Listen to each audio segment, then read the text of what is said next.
अक्सा का शौहर कनाडा होता था। जब अक्सा हामला हुई तो सास ने नंदों से कहा कि वो कोई काम ना करें ताकि सारे काम अक्सा करे। जब इसका हमल ज़ाया होगा तो हम इस पर इल्ज़ाम लगाकर तलाक करवा देंगे। अक्सा सख्त गर्मी में काम करती और एक दिन दर्द की शिद्दत से बेहोश हो गई। सास ने बेटे को फ़ोन किया कि तुम्हारी बीवी बच्चे को ज़ाया करवा आई है। वो पागलों की तरह वापस आया। वो बेहोशी की हालत में अक्सा को अस्पताल ले गया तो सास नंदें जश्न मनाने लगीं। तभी थोड़ी देर के बाद इनके कदमों तले से ज़मीन निकल गई। जब दरवाजे पर सुफियान कुछ दिन पहले ही शादी करने के इरादे से लंदन से पाकिस्तान आया था और ख़ानदान में हर एक रिश्ता देने को तैयार था, मगर सुफियान की मां सुगरा बेगम का इरादा सिर्फ अपनी बहन सफीना की बेटी रिदा को ब्याह कर लाने का था। और इसी सिलसिले में वो आज सुफियान को लेकर सफीना के ससुराल के यहाँ शादी पर जा रही थी। लेकिन सुफियान जिस आज़ाद माहौल से आया था इसलिए अपनी पसंद से शादी करना चाहता था। वो लोग वहाँ पहुँचे तो रिदा इसे पहली नज़र में ही अच्छी नहीं लगी थी। वो चुपचाप बैठा मोबाइल पर लगा रहा, लेकिन रिदा समेत कई और लड़कियां इसके इर्द गिर्द घूम रही थीं और खूब सज संवर कर आई थीं। और वो सब के से जान छुड़वाने के लिए वॉशरूम का बहाना बनाकर घर के अंदर की जाना पड़ गया। वो अंदर दाखिल हुआ तो अंदर से आती आवाज़ों पर ठटक गया। अरे मनोस मारी, जल्दी हाथ चला ले, बाहर मेहमान बैठे हैं, हाथ जल गया है मेरा। अरे मनोस मारी, तू काम नहीं करेगी क्या? समीना ने कड़क लहजे में किसी को कहा और इसे गालियां निकालती हुई बाहर निकल गई। सिसकियों की आवाज़ ने सुफियान को मतवज्जा किया था। वो बेख्तियार किचन की जाने बढ़ा तो इस लड़की की पीठ इसकी तरफ थी। सिसकियों से वो रो रही थी। वो इसके पास आया तो बेहद मासूम सी लड़की अपने जले हुए हाथ को देखकर रो रही थी। सुफियान ने धीरे से कहा कि आपका हाथ जल गया है तो कुछ लगा लीजिए। इसने पीछे जाकर कहा तो वो हड़बड़ाकर मुड़ी और जल्दी से सर पर दुपट्टा लेने लगी। वो यकटिक इसे देखे गया जो कि इंतहाई खूबसूरत थी। वो जल्दी से रुख फेर कर अपना काम करने लगी और वो गुमसुम इसे देखने लगा जिसने पहली नज़र में ही इसके दिल की दुनिया बदल डाली थी। इसने कहा, सफीना खाला आपकी क्या लगती हैं? वो कहने लगी कि वो मेरी मुमानी है, आप प्लीज़ बाहर जाएं वरना इन्हें बुरा लगेगा। सुफियान बाहर चला आया लेकिन वो लड़की इसके दिल को भाग गई थी। लेकिन जब इसने घर जाते ही सफीना की नंद की बेटी अक्सा से शादी की बात की तो सूरा बेगम ने तो तूफ़ान खड़ा कर दिया और इसके वालिद सदीकी साहब तो इसके साथ ही थे। लेकिन दोनों बहनें फ्रिया और सलमा भी बो रही थीं और इन सब के अंदाज से लग रहा था कि वो लोग अक्सा के हुस्न से डर रहे थे। हैं ठीक है, फिर अगर आप लोग नहीं मानते वहाँ शादी के लिए तो मैं भी बिना शादी के ही वापस चला जाऊँगा। वो कहता हुआ उठकर वहाँ से अपने कमरे की जानिब बढ़ गया। पूरी रात वो ठीक से नहीं सो पाया था। अगले ही दिन वो सुबह सुबह ही दोस्तों के साथ बाहर निकल गया और रात गए वापस लौटा।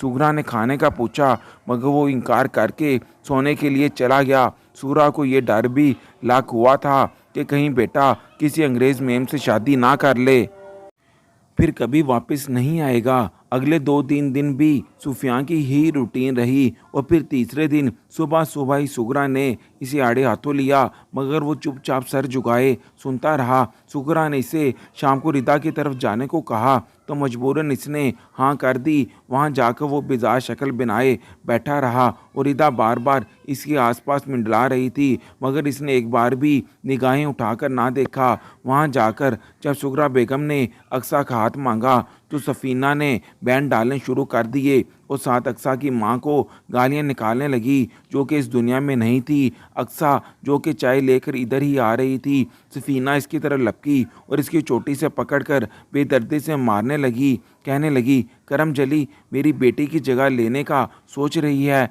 मैं तुझे आज नहीं छोड़ूंगी। सुफियान ने जब ये देखा तो खाला का हाथ पकड़ लिया। बस कर दें खाला जान, इसे मार देंगी क्या? सुफियान ने इसे छुड़वाते हुए कहा तो सफीना मजीद गालियां निकालते अक्सा को कोसने लगी। ये सब के सामने मासूम बनने का ड्रामा करती है। मेरी बेटे के आने वाले रिश्ते इसे पसंद कर जाते हैं। अक्सा आंसू बहाती वहाँ से गई तो सुफियान का दिल जैसे उदास हो गया। इसने इसी वक्त शादी करके इसे साथ ले जाने का इरादा कर लिया और जब इसकी ये बात की तो सुगरा परेशान हो गई, क्योंकि इसका तो इरादा था कि वो सफीना से कहकर अक्सा को ऐसा बेइज्जत करवाएगी कि सुफियान इस शादी का सोचेगा भी नहीं। लेकिन यहाँ तो बाजी ही उलट पड़ गई थी। सुफियान कहने लगा, खाला आप मेरा निकाह अक्सा से कर दें ताकि आइंदा आने वाले रिश्ते आपकी बेटी के लिए रुकावट ना बने। फिर सुगरा और सफीना की हर कोशिश नाकाम हो गई और कुछ ही देर में सुफियान अक्सा से निकाह करके अपने साथ ले आया। सुफियान इसके लिए मुंह दिखाई के लिए कुछ लेने बाजार चला गया और सदीकी साहब के कहने पर फ्रिया और सलमा ने घर जाकर अपना एक सूट पहनाकर इसे तैयार करने के बाद इसके कमरे में ले गई। सुफियान को वापस आते ट्रैफिक की वजह से काफ़ी टाइम हो गया था और वो जब वापस कमरे में आया तो फातिमा को ज़मीन पर सोता देखकर चौंक गया। वो पंजों के बल बैठकर इसे तकने लगा और फिर आहिस्ता से इसके रुखसार को छुआ तो वो हड़बड़ाकर उठकर बैठ गई। वो कहने लगी, सॉरी मैंने तुम्हारी नींद खराब कर दी, तुम ज़मीन पर क्यों सो रही हो, ऊपर बेड पर सो जाती। कहने लगी कि ज़मीन पर सोने की आदत पड़ चुकी है जी। सुफियान इसे बेड पर लेकर आ गया और इसे प्यार से देखने लगा। वो बेहद मासूम थी। वो इसके रुखसार को छूने लगा। वो हैरत से इसे देखने लगी। फिक्र मत करो, मैं अपना हक तुम्हारी मर्ज़ी के बगैर नहीं लूँगा, मगर ये मुंह दिखाई तो ले लो प्लीज़। वो नेकलेस निकालते हुए बोला और फिर दुपट्टा हटाकर इसको नेकलेस पहनाने लगा, जो इसकी गर्दन और कंधों पर बड़े पड़े निशान को देखकर चौंक गया। इसने जब अक्सा से इसके बारे में पूछा तो इसने सफीना की एक एक जुल्म के मुतल्लिक बताया। सुफियान इसकी तकलीफ़ पर बेचैन सा हो गया। फिर इसे सोने का कहकर इस पर कंबल उड़ाकर वो कपड़े चेंज करने चला गया। जब वो वापस आया तो वो बड़ी बेसुकून सी नींद में सो रही थी। कुछ देर पहले जब वो ज़मीन पर सोई थी तो इस वक्त एक इज़्तिराब से झलक रहा था, लेकिन अब वो मुतमिन होकर सो रही थी। वो इसकी पेशानी पर भूसा देते हुए अपनी जगह पर आकर लेट गया। सुबह फजर के वक्त जब उठा तो अक्सर इससे पहले ही उठकर वज़ू करने के बाद नमाज़ पढ़ रही थी। वो भी उठकर वज़ू करने के बाद सिद्दीक़ साहब के साथ मस्जिद चला गया। जब वापस आया तो अक्सर जाग रही थी। इसके यहाँ आदत थी कि फजर के बाद कुछ देर सोते थे। इसने अक्सा को सोने का कहा, लेकिन इसने कहा कि वो इस टाइम नहीं सोती, तो वो बिना कुछ कहे खुद सोने के लिए लेट गया। 9 बजे के करीब जाकर इसकी आंख खुली तो अक्सा कमरे में नहीं थी और वो उसे ढूंढते हुए नीचे आया तो इसे किचन में खाना बनाते देखकर चौंक गया। इसने पास ही बैठी मोबाइल पर मसरूफ़ सलमा को इसकी मदद करने को कहा तो वो इसे टका सा जवाब देकर अपने कमरे में चली गई कि मुझे ये काम वाम नहीं पसंद और वैसे भी किचन में बहुत गर्मी होती है। वो सर झटक कर अक्सा के साथ इसकी मदद करने लगा। अक्सा के लाख रोकने के बावजूद इसने चाय बनाकर बर्तन टेबल पर रखना शुरू किए ही थे कि सुगरा बेगम बाहर निकली और इसे बीवी के साथ काम करते देखकर इसके जैसे सीने पर आग ही लग गई। वो अक्सा को बोलते कुर्सी पर बैठ गई कि बड़ी ही निकम्मी लड़की है। तभी सफीना भी इससे तंग थी, अपनी मुसीबत हमारे गले डाल दी। सुगरा बेगम ने मुंह बनाकर कहा तो सुफियान कहने लगा कि मुझे काम की आदत है अम्मी, मैं कौन सा पहली बार कर रहा हूँ, वहाँ तो अपने हाथों से ही सब कुछ करता था। इसने मुस्कुराते हुए कहा तो वो मुँह ही मुँह में बड़बड़ाने लगी। इसने सुगरा के रवैये पर अक्सा से माफ़ी मांगी तो वो हैरानगी से इसे देखने लगी। सुफियान ने इसकी हैरानगी की वजह पूछी तो वो बोली कि आज तक इसे कभी किसी ने सॉरी नहीं कहा था। वो इसकी मासूमियत पर महज मुस्कुराता टेबल की जाना बढ़ गया। वो इसे खाना डाल कर दे रहा था और सूरा का ये सोच कर बुरा हाल था कि सुफियान अब इसके हाथों से गया। सुफियान ने नाश्ते के बाद इसे साथ लिया और इसे ढेरों शॉपिंग करवाने के बाद एक रेस्टोरेंट में ले आया। अक्सा ने जब मेन्यू कार्ड से ऑर्डर किया तो वो हैरान रह गया। अक्सा ने बताया कि वो एफएससी करके फारिग हुई थी जब 2 साल पहले एक हादसे में इसके माँ बाप का इंतकाल हो गया। ददियाल वालों के लाताल्लुक़ होने की वजह से इसे ननियान वाले यहाँ ले आए और सफीना ने 2 साल इस पर जुल्म के पहाड़ तोड़ डाले थे। सुफियान तो इसके दुख जानकर मज़ीद अफसरदा हो गया था और वो आने वाले हालात को भी लेकर परेशान था कि इसके लंदन जाने के बाद अक्सा के साथ न जाने क्या सलूक होने वाला था। वो शाम को जब घर लौटे तो सुगरा सर बांधे वहाँ चारपाई पर लेटी थी और इन्हें देखते ही वो वावेला शुरू किया कि सुफियान ने भी अपने कानों को हाथ लगा लिया। कहने लगी, 2 टके की लड़के को लाखों की शॉपिंग करवा दी। सुफियान बिना कुछ बोले इनकी सुनता रहा और अक्सा को इसने कमरे में जाने को कहा। इसकी इस हरकत पर सुगरा ने अक्सा को कोसना शुरू कर दिया। सुफियान ने जब इसे रोकना चाहा तो इसने अपना सीना पीट पीट कर अक्सा को बदवाएं देनी शुरू कर दी। सुफियान गुस्सा से अपने कमरे की जानिब बढ़ गया और जब वो कमरे में दाखिल हुआ तो अक्सा उदास चेहरे के साथ उंगलियां मरोड़ती इसे देख रही थी। आंटी जी बहुत गुस्से में है ना? मैं इन्हें जाकर सॉरी बोल देती हूँ कि आइंदा ऐसा नहीं होगा, अक्सा ने घबराते हुए अंदाज में कहा। तो सुफियान ने इसे अशर्मगी निगाहों से देखा। क्यों? दोबारा ऐसा क्यों नहीं होगा? मैं तो तुम्हें रोज़ लेकर जाने वाला हूँ बाहर, और तुम मेरी बीवी हो और मेरे साथ गई थी। इसमें बुरा मानने वाली कौन सी बात है? मेरी माँ बहनें भी बाज़ार जाकर ऐसे ही शॉपिंग करती हैं। अगर मैं तुम्हें साथ ले गया तो इन्हें प्रॉब्लम क्यों है? वो सर झटक कर नागवारी भरे अंदाज में बोलता वॉशरूम की जानब बढ़ गया। जब वो फ्रेश होकर बाहर निकला तो अक्सा वैसे की वैसी परेशान सी इधर से उधर टहल रही थी और सुगरा बेगम की बाहर से अभी भी आहो बगा की आवाज़ें आ रही थी। इग्नोर करो इन्हें, इनकी तो शुरू से ही आदत है थोड़ी सी बात का बहुत बड़ा शुभ बनाने की। सुफियान ने इसके रुखसार को थपथपाते हुए कहा और फिर अपना माथा मसलते सोफे पर बैठते हुए इसकी पूंछ से अपनी टेक लगाकर अपना माथा सहलाने लगा। कुछ पल ही गुजरे तो इसे अपने माथे पर इसका नरम सा हाथ महसूस हुआ तो इसके दिल पर जैसे ठंडी मीठी सी फुहार पड़ने लगी। वो आहिस्ता आहिस्ता इसका सर दबा रही थी। उस सुफियान के रगों में रेशों में सुकून सा उतर रहा था। इसने बेख्तियार इसका हाथ पकड़कर लबों से लगाया और फिर आंखें खोलकर इसे देखा तो इसकी इस हरकत पर सुर्ख हुई थी। सुफियान उठकर इसके सामने आया और इसकी आंखों में आंखें डालकर देखने लगा और वो इसके इस तरह देखने पर निगाहें झुकाकर अपनी उंगलियों को मरोड़ने लगी। सुफियान ने इसका हाथ थामा और इसे बेड पर बैठाते इसके पहलू में बैठकर इस पर अपना प्यार निछावर करने लगा।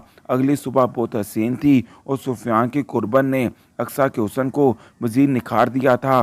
सुफियान सुबह का गया। जब शाम को लौटा तो इसने हनीमून के लिए शुमाली इलाका जाने का बताया तो सुगरा बेगम तिलमिला कर रह गई। अगली सुबह वो अपने हनीमून पर निकल गया। पूरा 1 महीना कैसे गुजरा सुफियान और इसे पता ही ना चला।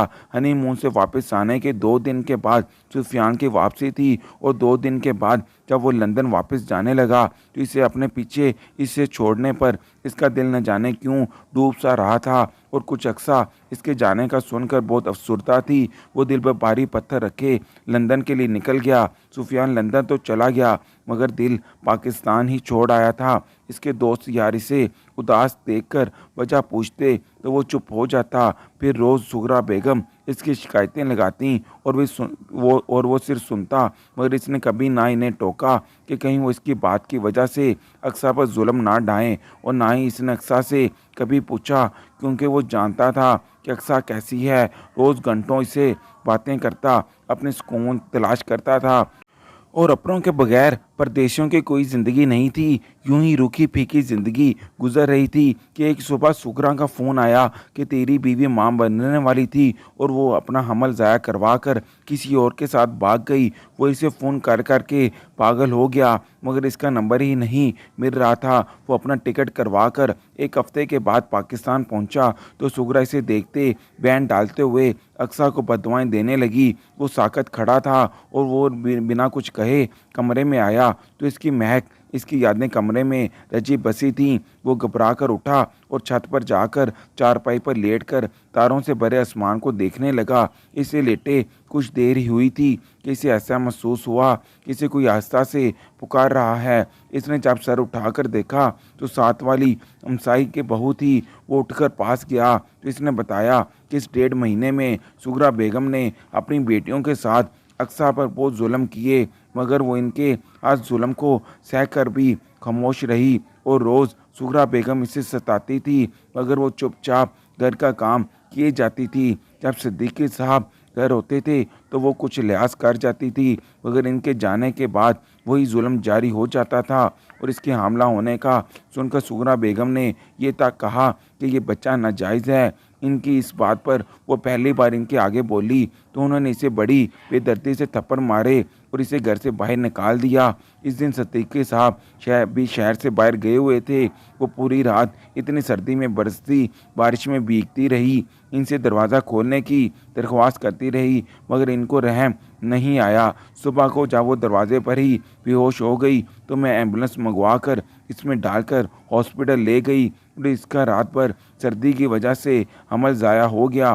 फिर मैं इसे वहाँ छोड़कर कुछ देर के लिए ही घर आई और जब शाम को वापस गई तो वो वहाँ से जा चुकी थी। और सुगरा बेगम ने पूरे मोहल्ले में ये मशहूर कर दिया कि इसका किसी मर्द के साथ नाजायज़ ताल्लुकात थे और वो इसी मर्द के साथ चली गई है। सिद्दीकी साहब को भी यही बात बताकर इसने इसके खिलाफ कर दिया। हमसाई की इस बात पर इसका दिल पानी पानी हो रहा था और इस दिन को कोस रहा था जब इसने इसे यहाँ रहने छोड़कर जाने का फैसला किया, क्योंकि वो माँ और बहन की फितरत से वाकिफ़ था। वो छत से उतरकर मन भर के कदमों के साथ अपने कमरे में आ गया।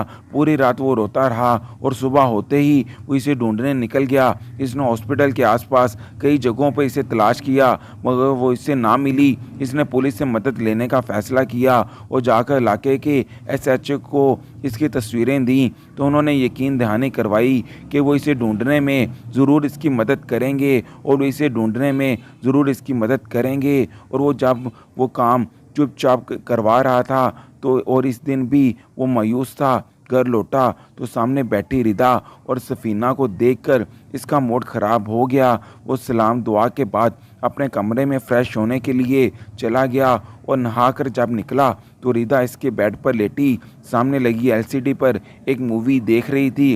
रिदा इसे एक आंख भी अच्छी ना लगी और वो इसे गुस्से से वहाँ से जाने का कहने लगा, मगर वो मुस्कुराते हुए इसे ही देख रही थी। सुफियान ने चलाकर सुगरा बेगम को बुलाया और तो वो हामती कामती ऊपर आई और ज़बरदस्ती रिदा को नीचे लेकर चली गई। वो भी कपड़े चेंज करने के बाद नीचे आया और सुगरा बेगम के कमरे से बाइक की चाबी लेने के लिए आया तो अंदर से आती आवाज़ों पर ठटक गया। बस कुछ दिन और हैं, वो पाकिस्तान से चला जाएगा तो अगली बार रिदा की शादी कर देंगे। और हाँ, वो कल मोही अक्सा को अपने घर से दफ़ा करो। सुगरा की आखिरी बात पर वो ठटक गया। अरे इसे कैसे दफ़ा करूं? इसकी बदौलत जायदाद आ रही है, इसके ददियार वाले इसका हिस्सा देंगे और मैं बस इससे लेने के बाद इसे छोड़ आऊँगी किसी दारोमान में। सफ़ीना ने इंतहाई लालची अंदाज में कहा। बाहर खड़ा सुफियान इनकी बातों पर सुनसा सनासा हो गया। फिर वो बिना चाबी लिए तेज़ी से बाहर निकला और रिक्शा लेकर सफ़ीना के घर जा पहुंचा। दरवाज़ा खुला था तो वो तेज़ी से अंदर दाखिल हुआ तो सैन में धोती अक्सा इसे देखकर साकत रह गई। वो पास गया तो वो सब छोड़ती इसके सीने के साथ लगी। तड़प तड़प कर रोती सुफियान खुद भी रो रहा था। फिर इसने अक्सा के आंसू पूंछे इसे घर जाने के लिए कहा तो वो जर्द पड़ने लगी। फिक्र मत करो, मेरे होते हुए तुम्हारे ऊपर कोई आंच भी नहीं आएगी। सुफियान ने इसे तसल्ली दी तो वो मुंह हाथ धोकर इसके साथ चल पड़ी। वो इसे लेकर जब घर पहुंचा तो दरवाज़ा खोलते ही सामने खड़ी सुगरा और बाकी सब की इन्हें देखकर पैरों तले से ज़मीन निकल गई। वो जो यहाँ जश्न मना रही थी, इन्हें एक साथ देखकर इनकी सारी खुशियाँ खाक में उड़ गईं। सुगरा बेगम अक्सा को गालियाँ निकालती इसे मारने के लिए आगे बढ़ी तो वो जल्दी से इसके आगे डाल बनकर खड़ा हो गया। इसने सबको पुलिस में पकड़वा देने की धमकी दी तो वो सब इसे बेयकीनी भरे अंदाज में देखने लगी। अपनी बहन से कहें कि आइंदा यहाँ आने की ज़रूरत नहीं और अपनी बेशरम बेटी को भी लेकर कहीं और मुंह मारें। इसकी इस बातों पर सफ़ीना गुस्से से मुगलियात बकती हुई चली गई। सुगरा को अपनी बहन की बेइज्जती का बहुत कलक था और वो झोली उठा कर अक्सा को बदवाएं देने लगी और अक्सा खौफजदा होकर इसका बाजू दबोचे खड़ी थी। वो इसे लेकर कमरे में आया और इसे ढेरों तसल्ली देने के बाद फ्रेश होने भेजा और ख़ुद अपने लिए और इसके लिए खाना लेने चला गया। इसे देखते ही सुगरा बेगम फिर से वह वेला करने लगी और इसी इसना में सिद्दीकी साहब भी घर आ गए। उन्होंने वजह पूछी तो सुफियान ने एक एक बात बताई और वो शर्मिंदा से खड़े थे।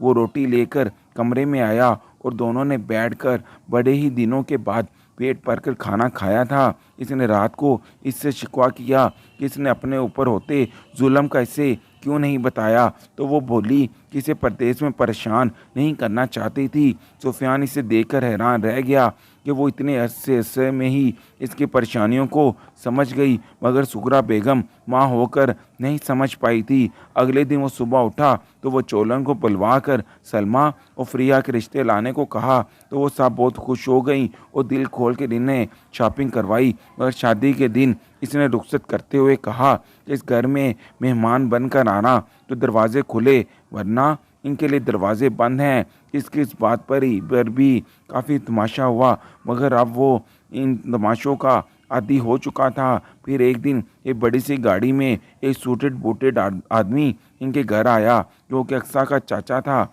इस दिन इसे मालूम हुआ कि अक्सा का ददियाल काफ़ी अमीर था, लेकिन अक्सा की माँ और बाप ने लव मैरिज की तो अक्सा के वालिद को आग कर दिया और वो शहर में शिफ्ट हो गए। सालों पहले वो इन्हें तलाश करते रहे और फिर इन्हें खबर मिली कि अक्सा के वालिदैन एक हादसे में फौत हो चुके हैं। तो इसके दादा और चाचू इसकी बेटी को तलाश करते सफ़ीना के यहाँ पहुँचे, तो सफ़ीना ने कई दिनों से इन्हें टाल रखा था और आज वो इसे ढूंढते यहाँ आ पहुँचे थे। चचा ने हाथ जोड़कर अक्सा से माफ़ी मांगी तो वो अपने बाप की शक्ल और सूरत वाले चचा को देखे जज्बाती होकर रोने लगी थी। फिर वो इन्हें घर आने का कहकर चले गए और सुफियान बिना इसके कहे जान चुका था कि वो अपने ददियाल वालों से मिलने का इश्तियाक रखती है। वो अगले ही दिन इसे लेकर इसके गांव चला आया, जहां इसका पुरजोश इस्तकबाल किया गया। अक्सा को तो साहब ने अतीली का छाला बना रखा था। इसके वालिद साहब सबसे बड़े थे और इनके बाकी बहन भाई इनसे छोटे थे, तो इनकी शादियां भी इनके बाद ही हुई। तो इसके कज़न कुछ हम उम्र थीं और कुछ काफ़ी छोटे थे। सब इसे अक्सा भी बोलते, तो इसके आगे पीछे घूम रहे थे और वो इतने खुश थी कि इससे पहले सुफियान ने सिर्फ अपने हनीमून के दिनों में खुश देखा था। तो वो 2-3 दिन वहाँ रहने के बाद जब वापस आने लगे तो अक्सा के दादा ने इन्हें एक चेक दिया, जो कि अक्सा के बाबा के हिस्से की ज़मीनों की कीमत थी। इसके लाख मना करने के बावजूद उन्होंने ज़बरदस्ती वो चेक इन्हें थमा दिया। वो घर पहुँचे तो अक्सा ने वो चेक इसे देते हुए कारोबार शुरू करने का कहा, लेकिन इसने बड़ी सहूलत से ये कहकर इनकार कर दिया कि वो लंदन में अच्छा खासा कमाता है तो वहीं जाएगा, और साथ इसका वीज़ा बनाने के लिए दे दिया और कुछ अरसे के बाद ही वो इसे वहाँ बुलाने वाला था। इसकी इस बात पर अक्सा चुप सी हो गई। फिर सुफियान ने इन पैसों का एक घर खरीद कर अक्सा के नाम कर दिया। अंकल आंटी क्या अकेले कैसे रहेंगे? एक दिन इसने अफसुर्दगी भरे अंदाज में पूछा। जैसे पहले रहते थे वैसे ही रहेंगे। फ्रिया और सलमा वक्तन फ़वक्तन चक्कर लगाती रहेंगी और हम भी हर साल आया करेंगे। अब मेरा दिल नहीं करता यहाँ रहने को, रिश्तों पर से एतबार उठ गया है, सुफियान ने कहा। तो वो सर झुकाए बैठी थी। इसकी ये गुफ्तगू पैर खड़ी सुगरा को शर्म से पानी पानी कर गई और वो सीढ़ियाँ उतर रही थी कि सीढ़ियों से गिर गई। सुफियान और सिद्दीकी साहब इसे हॉस्पिटल लेकर गए और इनकी रीढ़ की हड्डी पर चोट लगी थी, जिसकी वजह से वो पैरालाइज हो गई। इन्हीं दिनों में सलमा फ्रिया रहने आई कि हमें अम्मा की खिदमत करनी है, लेकिन वो सारे दिन बैठी टीवी देखती रहती और सुगरा बेगम इन्हें पुकार पुकार कर थक जाती। और एक दिन सुगरा ने हाथ जोड़कर इन्हें अपने घर जाने को कहा। इनके जाते ही अक्सा ने इनकी ऐसी खिदमत की कि जिनके मुंह से हर वक्त बददुआएं निकलती थीं अब दुआएं निकलने लगी थीं, और सुफियान बड़ा मुतमिन और खुश था। वापस पलट गया। इसके जाते ही अक्सा दोबारा से हामला हो गई। वहाँ जाते ही इसने इन दिनों के लंदन आने की तैयारियां शुरू कर दी थी और इनके वीज़े लग गए और 6 महीने के बाद वो लोग लंदन पहुँचे। और वहीं 2 माह के बाद अक्सा ने बड़े खूबसूरत 2 जुड़वां बच्चों को जन्म दिया। सुफियान की तो खुशी का कोई ठिकाना नहीं था। ज़िंदगी हसीन लगने लगी थी। सुगरा बेगम और अक्सा में इस कदर इत्तेफाक और मोहब्बत हो गई थी कि वो जिस मुस्लिम कम्युनिटी में रहते थे वो इन्हें सास बहू कम माँ बेटी ज़्यादा समझने लगे थे। मगर सुगरा बेगम कहती थी कि ये मेरी बहू है और मैं इसकी सास, और मेरी बहू मेरी बेटियों से ज़्यादा खिदमत गुजार है। और अक्सा कहती कि मेरी सास ने मेरी माँ की कमी पूरी कर दी। और सुफियान इनकी इस बातों पर महज मुस्कुरा कर रह जाता। ज़िंदगी बड़ी सहल हो जाती है अगर रिश्तों में इत्तेदाल हो। रिश्तों में इत्तेदाल तभी होता है जब हम हर रिश्ते को इसकी जगह पर रखते हुए इसे निभाते हैं, जैसा कि आज सुगरा बेगम और अक्सा निभा रही थीं।